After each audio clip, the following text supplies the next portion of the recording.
We get it. You want to understand the important stuff, the stuff that really matters, without having to slog through mountains of information. Right. Nobody wants to feel like they're back in school, drowning in textbooks. Exactly. And that's what we're all about here on the Deep Dive. Clarity, efficiency, no BS. We cut to the chase, deliver those aha moments, and hopefully make it a little bit fun along the way. Absolutely. So today we're tackling value investing. And to guide us, we have James Montier's Value Investing Tools and Techniques for Intelligent Investment. A pretty dense book. Packed with insights, though, and our mission today is to distill those insights. What are the real gems, the actionable takeaways? Exactly. We'll unpack why those market swings, the ones that make everyone nervous, can actually be huge opportunities. We'll look at how to figure out what an investment is actually worth, not just what the market is currently saying. Why is that so important? Because overpaying is a surefire way to, well, lose money. Makes sense. And we'll also delve into the psychological side of things. Oh, yeah, because investing is as much about understanding yourself as it is about understanding the market. Right. Those mental traps, the biases that can lead us astray even when we think we know better. Absolutely. All right, so let's jump in. Montier talks a lot about how our emotions can really mess with our investing decisions. He calls them fault lines in our rational thinking. We know we should be doing one thing, but then fear or greed takes over. Yeah, and suddenly we're making decisions that we later regret. But here's the interesting thing. Those very emotional reactions, those fault lines, They create opportunity. exactly. They create opportunities for the investors who can keep a cool head. Montier makes this point really strongly.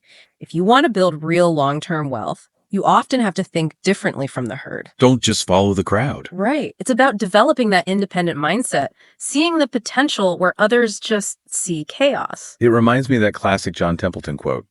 To buy when others are despondently selling and sell when others are greedily buying requires the greatest fortitude and pays the greatest reward. It's so simple, but so hard to put into practice, especially when you see everyone else panicking. Totally.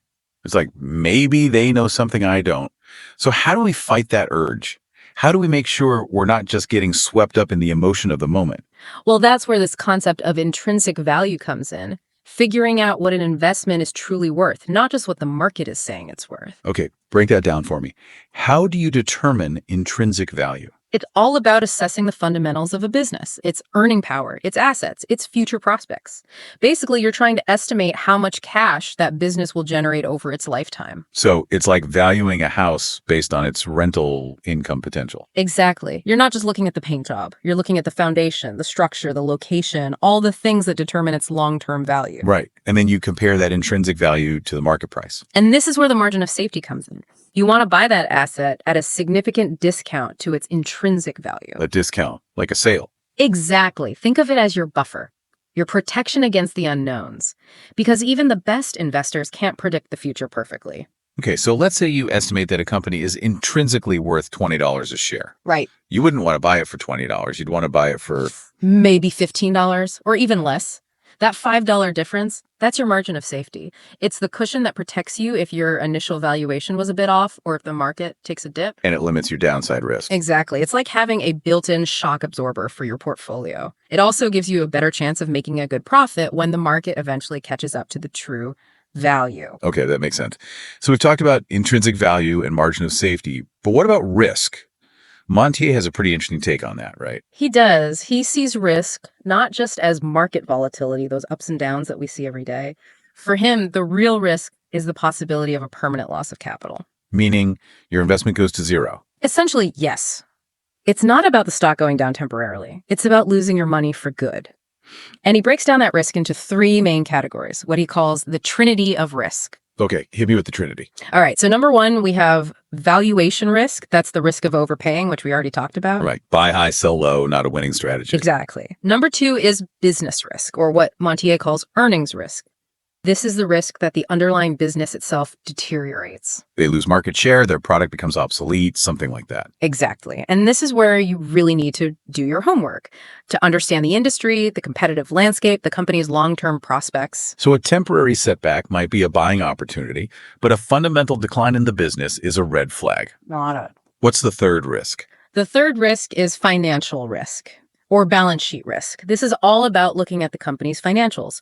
Are they drowning in debt? Are they mismanaging their assets? It's like checking the engine before you buy a used car. Exactly. And Montier mentions the price to book value ratio, the PBV, as a useful tool here. Right, that compares the market price of the stock to the company's book value, Yeah. which is basically the net worth of the company. Yep. A low PBV might suggest that the stock is undervalued, but you have to be careful. It could also mean that the company is in trouble. And a high PBV might be justified for a really high quality business. It all depends on the context. So it's not just about looking at the numbers, but understanding what those numbers are telling you. Exactly. You have to dig deeper. Look at the trends, the management, the competitive environment. The numbers are just the starting point. Okay, so we've covered the analytical side of value investing. But what about the psychological side? Montier talks a lot about behavioral biases, right? He does, and for good reason. Hmm. Because even the smartest investors can be tripped up by their own mental shortcuts. We're all human after all. Exactly. So understanding these biases, knowing how our minds can trick us, is crucial. It's like having a map of the minefield. Okay, so what are some of the biggest landmines we need to watch out for? Well, one of the most powerful is loss aversion. It's this deeply ingrained fear of losing money, and it can make us do some really irrational things. It's like selling at the worst possible time. Exactly. You see the market dropping, your portfolio is shrinking, and you panic. You sell everything just to stop the bleeding. But then what happens? The market recovers, and you've missed out on the rebound. Talk about a double whammy. It's a classic example of how our emotions can undermine our long-term goals. Another big one is hurting. Following the crowd. Yep. We see everyone else buying something or selling something, and we assume they must know something we don't. But often, they don't. And we end up buying at the top and selling at the bottom. Exactly. It's the opposite of contrarian thinking, which is essential for value investing. Another bias Montier highlights is excessive confidence.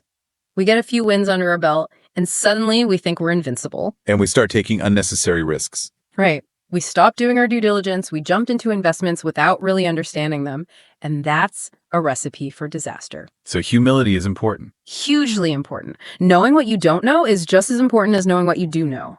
And there are many other biases, of course. Availability bias, anchoring bias, confirmation bias, the list goes on. But the key takeaway is this. To be a successful investor, you need to be aware of these biases. To recognize when they're influencing your decisions. Exactly. It's like having a mental checklist. Before you make any investment, ask yourself, am I being swayed by my emotions here? Am I letting my biases cloud my judgment? Love it. So we've talked about the analytical framework. We've talked about the psychological pitfalls.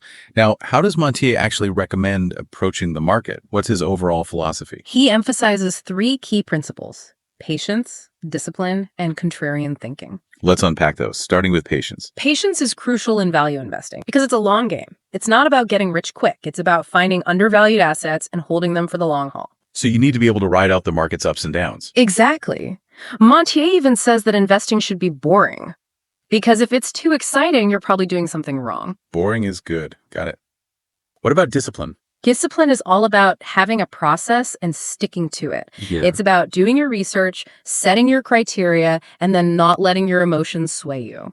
Don't get distracted by the noise. Right. Don't chase fads. Don't panic sell. Just stick to your plan. And finally, contrarian thinking. This is essential for value investing because you're trying to find opportunities that the market has overlooked. So you're looking for the diamonds in the rough. Exactly. You're looking for the companies that are out of favor, that everyone else is ignoring, but that you believe have strong fundamentals and long-term potential. That takes courage. It does. It takes courage to go against the crowd, to think differently, but that's often where the biggest rewards are found. Makes sense. So for our listeners who are thinking, okay, this all sounds great in theory, but how do I actually put it into practice? The source mentions a strategy called systematic investment plans, or SIPs. What are those? SIPs are a great tool for implementing these principles. Essentially, it's about investing a fixed amount of money at regular intervals, regardless of what the market is doing. So like every month you invest $1,000 no matter what. Exactly. And this forces you to be disciplined. It also helps you average out your purchase price over time. You buy more shares when the price is low and fewer shares when the price is high. It takes the emotion out of it. It does. And it aligns perfectly with the principles of patience and discipline that Montier emphasizes.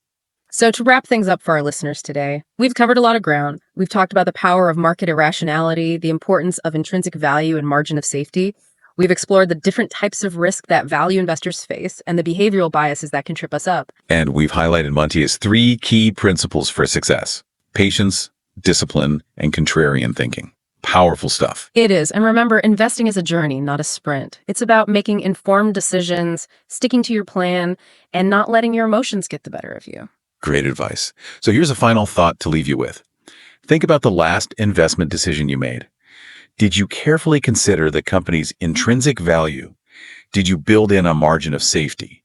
Or were you influenced by fear, greed, or the herd mentality? It's a question worth asking ourselves regularly because by being aware of our biases, we can make better decisions and achieve our long-term financial goals. Thanks for joining us for another deep dive. Until next time.